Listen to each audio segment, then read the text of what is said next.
NASCAR superstar Tony Stewart, he will be back on the track this weekend. It'll be the first time since his car struck and killed a fellow driver during a race 3 weeks ago.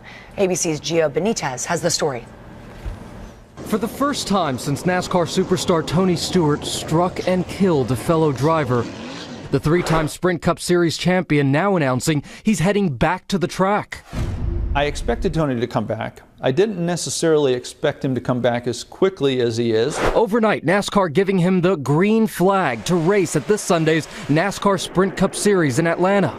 Another first, Stewart is set to speak publicly today for the first time since the tragic death of Kevin Ward Jr. 3 weeks ago.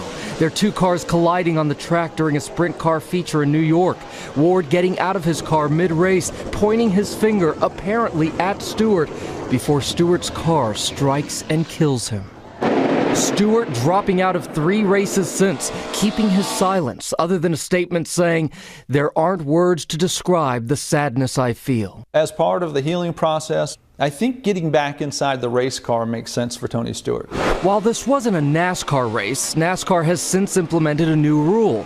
Drivers forbidden to leave their cars after an accident. Off the racetrack, police are still investigating Ward's death, but say they have no evidence to support criminal intent by Stewart. I think it'll be a very difficult weekend for Tony. There's going to be a lot of distraction, and I think the distraction is going to be a really tall hurdle.